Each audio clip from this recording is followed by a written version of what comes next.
N'oublie pas de t'abonner à la chaîne YouTube Togovi News.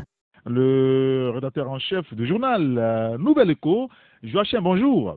Bonjour Eric, bonjour à tous les auditeurs de Taxi FM. Merci de nous avoir rejoints, Joachim. Vous évoquez ce matin dans votre journal l'implication de la communauté internationale pour l'alternance au Togo. Deux schémas se dessinent à l'horizon. Alors, la question que vous posez ce matin, Faure Gnassingbé partira-t-il enfin en 2020, Joachim?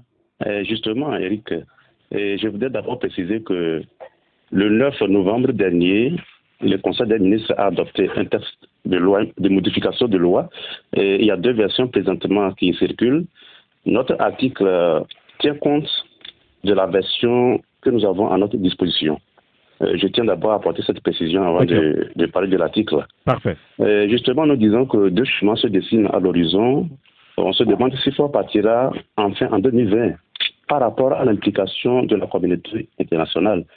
Vous savez, l'implication de la CEDEAO dans la crise togolaise a un objectif au départ, malgré tous les soubresauts qui ont lieu.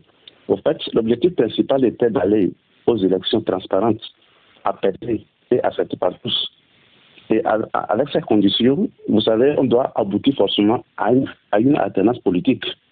Mais le constat est qu'au fil des jours, la volonté du pouvoir de Lomé est celle qui est mise au devant, en complicité avec la CEDEAO, bien sûr. Et lorsqu'on fait une comparaison aujourd'hui avec le nouveau projet de modification de l'article 59 de la Constitution de 1992, lorsqu'on compare cela avec le précédent projet de loi du gouvernement, on constate une chose.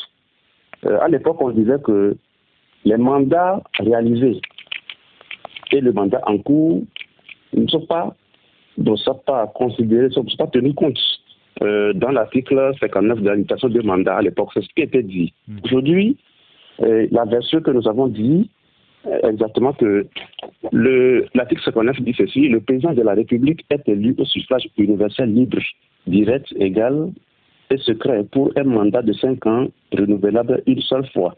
Nul ne peut exercer plus de 2 mandats présidentiels ou proroger le mandat pour quelque motif que ce soit. Cette disposition ne peut faire l'objet de révision. Et en disposition transitoire, on ajoute le mandat dont l'exercice est en cours entre dans le décompte du nombre de mandats autorisés par l'article 59. Alors, si vous lisez cela, on se demande pourquoi on évite alors la formule en aucun cas. Pourquoi cette disposition transitoire? À la première lecture, on voit que le président Faure Gnassingbé ne pourra plus aller aux élections. Il ne fallait même plus ajouter la formule transitoire. Cette formule a été inscrite dans la nouvelle proposition de modification de loi. Ça veut dire que Faure, alors, a la possibilité d'aller encore à une candidature, de tenter encore un second mandat. Mais, au même moment, nous disons que si on ne mettait pas cette disposition transitoire, ça veut dire que juste après le vote, Faure serait contraint de démissionner après 2020.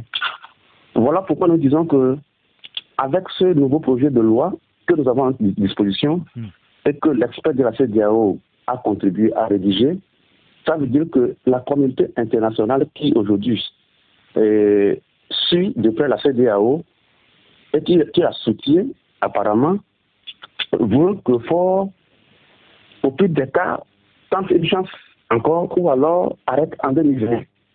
Nous répétons encore que cette disposition transitoire ne dit pas obligatoirement que Faure doit se présenter. Parce que si elle ne vient pas, il doit démissionner. Il doit démissionner plutôt lorsqu'on adopte ce test-là. Dans les médias. Voilà ce que nous avons à dire sur le premier schéma. Ça, c'est le premier schéma. Le second schéma, c'est le plus mauvais d'ailleurs. C'est de cautionner Faure à tenter un dernier mandat, c'est-à-dire le 4e. Voilà un peu l'image et le résumé de l'article que nous venons de vous lire. Alors, on lira le reste, en tout cas, dans votre journal Nouvelle Écho à la page 3. Vous revenez également sur le cas de la CEDEAO, la feuille de route du 31 juin et sa mise en œuvre. La CEDEAO, c'est un maître impuissant aujourd'hui? Justement, la CEDEAO, par rapport à la mise en application de sa feuille de route, est un maître impuissant. Et vous savez, au début, le Togo était dans la crise, depuis 2017, en août exactement. Il y a eu un dialogue impossible. Et la feuille de route a été, disons, la proposition que la CEDEAO a jugé bon de soumettre à la classe politique togolaise. Et les points essentiels contenus dans cette feuille de route se regroupent en fait volet suivant. Il y a l'apaisement, les mesures d'apaisement, la révision intégrale du fichier électoral, les réformes constitutionnelles, disons, le renforcement du processus électoral, avec à la clé une recomposition de la CENI paritaire et inclusive, y compris la recomposition de la Cour constitutionnelle.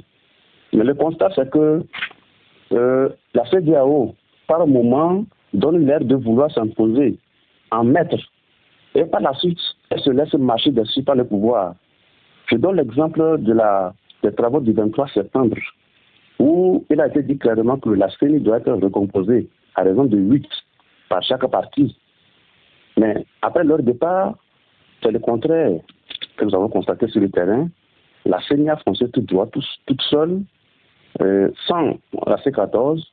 On a utilisé finalement, je dirais, l'UFC pour bloquer l'entrée de la C14 à la CENI, et on a laissé terminer le recensement de façon unilatérale. Et la CEDEAO n'a trouvé rien à dire jusqu'à la fin. Et nous avons l'impression que la CEDEAO se laisse du tout tirer par le bout du nez, par le pouvoir de l'ONU. Vous voyez, c'est en substance ce qu'il faut retenir de l'article. Il faut lire alors le reste dans notre journal qui paraît ce matin. Bien sûr, et le journal est qui offre d'ailleurs ce matin. Et puis, vous évoquez aussi la synergie des forces dans la lutte pour le changement. Pascal Bodiona, c'est l'autre alternative aujourd'hui? Justement, nous parlons bien de la synergie des forces. Il n'y a pas lieu de substituer une force par une autre. Et Pascal Bodiona pouvait être une alternative. La C14 joue un rôle incontestable, j'allais dire, dans la lutte enclenchée depuis plus d'1 an.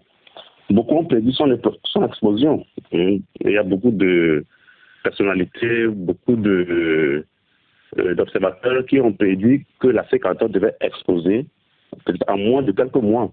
Mais elle tient aujourd'hui, jusqu'à ce jour, elle tient. Et elle ne mérite pas. Mais dans une lutte comme celle-ci, l'histoire a démontré qu'il faut souvent se servir d'un maillon de la chaîne dictatoriale pour vaincre le tyran. Et Bodiona en est un. Je veux bien parler des maillons. Mais avant tout, il faut d'une part qu'un côté manifeste son implication et que l'autre accepte de collaborer franchement. Et c'est à ce prix-là que cette lutte pourra aboutir, comme l'histoire l'a pu le démontrer, toutes les cieux. Donc la suite est à lire dans notre journal de ce matin, Nouvelle Écho. Bien sûr, le reste dans le journal Nouvelle Écho. Merci beaucoup, Joachim. Merci à toi, Eric, et bonne journée à toi. Merci et bonne journée à vous. Merci d'avoir regardé la vidéo. Abonne-toi et partage la vidéo sur les réseaux sociaux, Facebook et WhatsApp.